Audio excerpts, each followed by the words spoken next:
See, this is the genius of the Toyota RAV4 Adventure, right?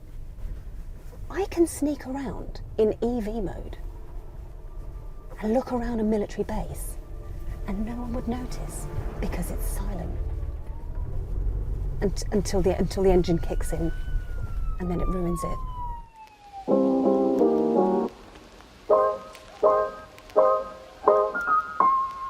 Right, now that we're at a safe distance, oh, no one likes hat hair. Let me tell you what's going on here, right? So we all know and love the RAV4. I mean, well, let's be honest, it's a very safe and boring conventional SUV, but it does the job.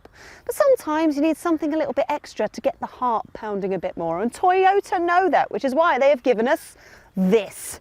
The Toyota RAV4 Adventure, an off-road beefed up version, which will hopefully give the RAV4 that little bit of extra spice that it needs. You see, Toyota says that the RAV4 Adventure is designed for those who love the great outdoors, or those who want to sneak around military air bases. But that's besides the point.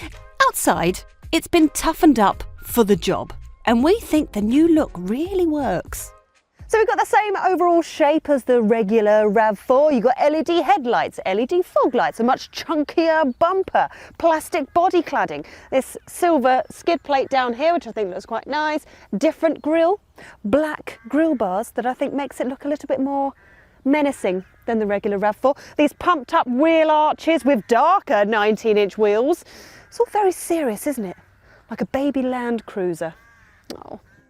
At the back, there's more silvery underbody protection as well. Well, I say protection, it's just a bit of plastic, which isn't exactly going to shrug off a landmine. Now, here is where the RAV4 Adventure starts to get a little bit confusing, because is this all for show, or could you actually just take it anywhere? Because the thing is mechanically, there haven't been any alterations, so to speak, from the standard RAV4. So when you take this off-road, it's nothing more than just a good four-wheel drive performer. So nothing new has been added in that sense, which is a bit of a shame.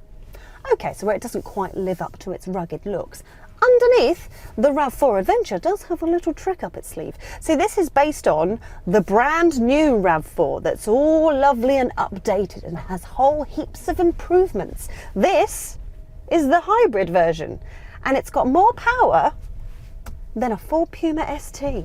Oh. Under the bonnet, we've got a 2.5 litre petrol engine, which combines with an electric motor at the rear to give 219 brake horsepower. Not bad, but the RAV4 Adventure isn't going to blow your socks off with a 0 to 62 time of 8.1 seconds. Oh yeah, it's got plenty of performance for a family SUV. Handling, pretty decent as well. It's quite surprising. I mean, the steering is nice and direct. Got a nice bit of weight to it. I mean, when it's at speed, it's refined, but there is a little bit of wind noise that goes over the wing mirrors. But no, it's reasonably relaxing. I don't feel like I have to do much. Oh, and visibility is great. I can see everything, all the windows. All of this makes the RAV4 Adventure a great car for ferrying friends and family around over long distances, and knowing that it can deal with the odd off-road track is reassuring. And you'll look a lot cooler than a standard RAV4 while you're at it. If I had an annoyance, it would be the CVT gearbox, because you put your foot down and the revs just flare. So anytime you want to overtake someone or just join onto a motorway, then it tends to get quite noisy. And it's just not handy when you're trying to sneak around a military base like I am today. I need it to be nice and silent. For a fairly large SUV, the RAV4 isn't too thirsty, and you can get around 48 miles per gallon in normal driving, which isn't bad. But none of that matters if the RAV4's interior isn't a nice place to spend time on a long journey. And luckily, the Adventure version gets a couple of nifty design touches to lift the cabin. Okay, I wouldn't quite call it luxurious. It's rugged, well screwed together, if you will. You've got little sort of rugged touches, like it's quite rubbery on the inside of the door handle there, and there's other sort of little rubbery bits, which, right, listen up.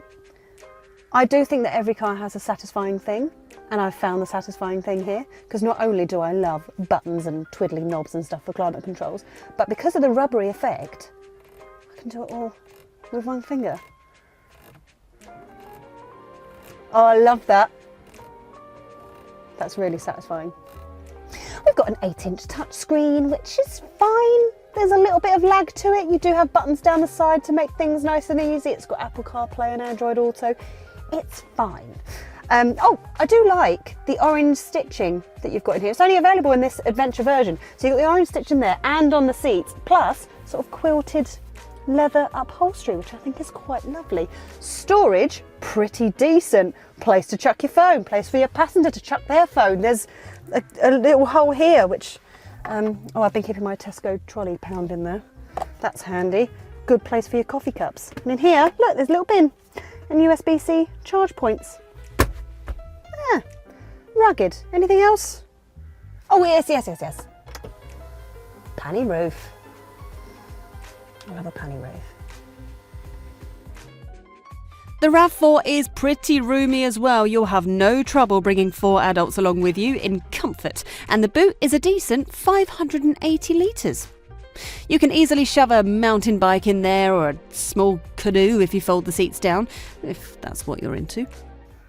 Here's the thing, right? Everything I've just said also applies to the regular RAV4. It's got the same engine, same cabin space, same driving dynamics. So really, when you think about it, what's the point in the Adventure?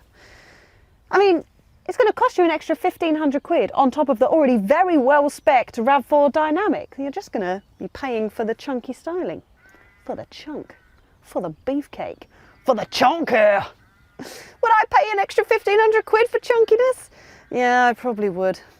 I am a sucker for it. Okay, well, I mean, that's me done. You might as well go away now. I'm just going to stay here because it's quite nice.